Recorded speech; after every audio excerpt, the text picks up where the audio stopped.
নমস্কাৰ বন্ধুসকল, আমাৰ এই টিপছ ABC 101 এই ইউটিউব চেনেলটিলৈ আপোনালোক সকলোকে স্বাগতম জনালোঁ।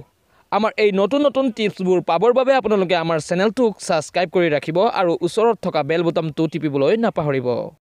বন্ধু বান্ধৱীসকল, আজি মই আপোনালোকৰ লগত কথা পাতিম মহাশিৱৰাত্ৰিৰ দিনা কি কাম কৰিলে আমি সিদ্ধি লাভ কৰিব পাৰিম তাৰ বিষয়লৈ। গতিকে আহক বন্ধুসকল, আমি প্ৰথমে ভিডিঅ'টো ষ্টাৰ্ট কৰোঁ।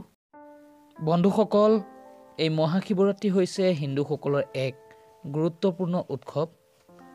এই উৎসৱটি অহা মাৰ্চ মাহৰ 4 তাৰিখ আৰু ফাগুন মাহৰ 19 তাৰিখ সোমবাৰে পালন কৰা হ'ব।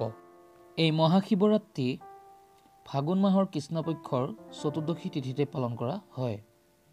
এই মহাশিৱৰাত্ৰি হ'ল হিন্দু ধৰ্মৰ দেৱাদিদেৱ মহাদেৱৰ মহাশিৱৰাত্ৰি।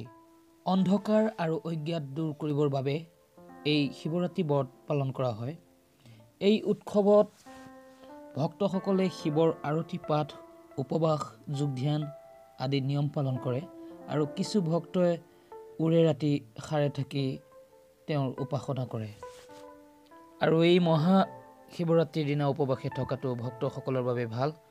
আৰু ভক্তসকলে বেলপাত, তিল, ধতুৰা ফুল, অপৰাজিতা লগতে ঘিউ, মৌ আৰু গাখীৰ দি শিৱলিংগত পূজা কৰিলে সিদ্ধি লাভ হয়। গতিকে বন্ধুসকল, মহাশিৱৰাত্ৰিৰ দিনা আমি উপবাসে থাকি এইদৰে যদি আমি তেওঁৰ ওচৰত পূজা পাঠ কৰিব পাৰোঁ, তেতিয়াহ'লে নিশ্চয় আমাৰ সিদ্ধিৰ লগতে আমি সফলতা লাভ কৰিব পাৰিম।